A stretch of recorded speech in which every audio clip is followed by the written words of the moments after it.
What's up, everybody? Chris Ward, broker in charge of Eagle Realty here. Real Q&A. I told y'all a couple weeks ago I was slacking, so I got to get back on my weekly, content schedule of real Q&A, and of course, there's other pieces of content out there, but I like this one.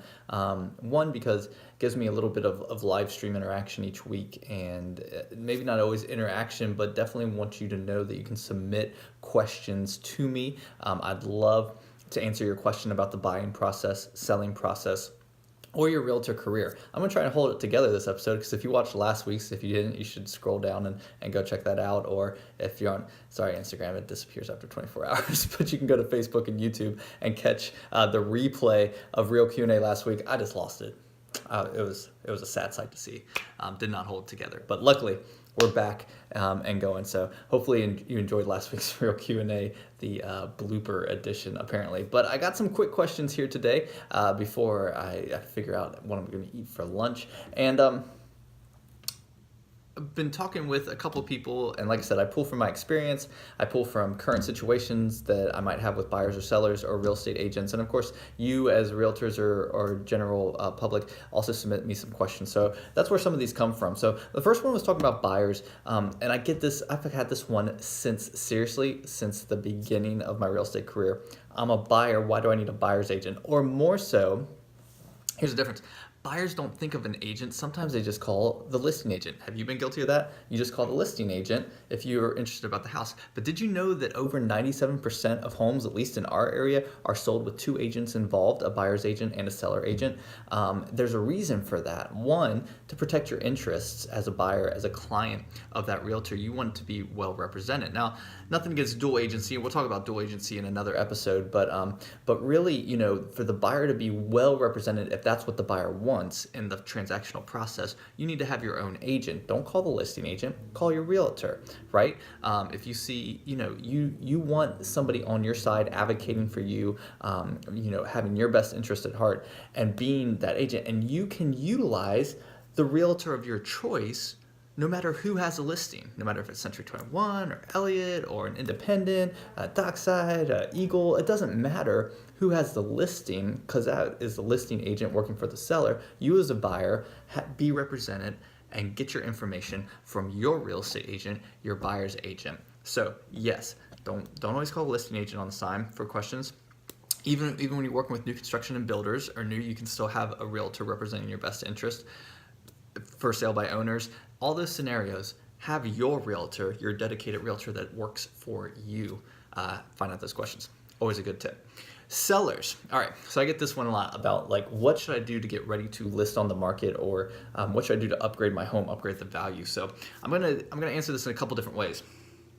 One of my biggest tips for minor updates if you're getting ready to list your home is making sure all the hardware, the door hardware, the faucets, shower heads, all that kind of stuff is updated. It's a cheap, inexpensive fix for the most part comparatively to change out all those, whatever's in trend like nickel right now. I mean, change out all your door handles. If you have brass door handles from 1990s and stuff, change them out with nickel, or do something different. Those faucet spouts on your bathroom, if you haven't remodeled your bathroom, changing out the faucet spouts or the shower heads or in your kitchen sink makes a world of difference just perception wise, and it's really not that expensive of a fix. The next level, I would always say, if you're going to do a remodel to any room in the house and you're trying to add value, I would do it in the bathroom / or the kitchen. It could weigh which one's a little bit more expensive, but I think those two remodel jobs of either a bathroom or a kitchen remodel are going to maximize or add the most value to you. You may not recoup it all depending on what time frame you have for listing the property, but you're going to get the most max return on your value statistically by remodeling one of those two things. In between hardware and like a little fix and a major remodel, I would say if you're getting ready to list and you want to, spruce up and just make a world of difference in your perceived value and your home's value, and I guess give a better buyer perception for indoor curb appeal for when they first walk in, repaint to a neutral color. You may have your yellows and your greens and your bright fuchsia and purples in different rooms. If you repaint to, like right now, cool gray tones are really big, repaint to a neutral color, and if you do a painting project through the house, that is going to make a world of difference in your listing and your buyer perception when you're trying to sell your property. Just a few tips there. Real estate agents, this one's for you. Okay, so this is like probably debatable. So I'm like most of these things, a little bit subjectivity in most of these answers, but I get asked a lot from real estate agents. So where do I start with social media? What should be the platform I start with? Should I do it all? And you don't have to do it all right now. But even though Instagram is like what I believe the number one attention focused platform right now, totally believe that, Instagram right here. I think as a real estate agent, your attention and focus should be on Facebook, particularly having your own page, business page set up so that you can run ads. If you are looking for a place to connect, and I think you, just my opinion, personal and a business page, I think you need to have both. That's debatable, obviously. But I think the business page, because your solid realtor content, bringing value to clients, sellers, and buyers, and being able to run ads off of it, still undervalued as far as price per ads on Facebook. So you need to be putting money there because attention is still there, especially for the demographic that you're talking about buyers and sellers, and connecting on the personal side, connecting with past clients and current clients on a personal level and building relationship. Facebook is still the platform that allows you to do that both in the most multidimensional way and maximize the ROI for your time on a platform.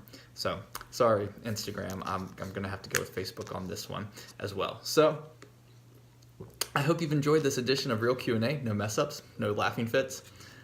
Maybe not as entertaining, but I hope you got some good value and some good information out of this one. If I can be of any help in your real estate career, any help if you're looking to buy or sell a property, or just answering questions about that process, no matter where you are, I would love to assist you in that. So I hope you have an awesome day, and we'll see you next week in November. Oh my gosh, November for Real Q&A. Have a great day.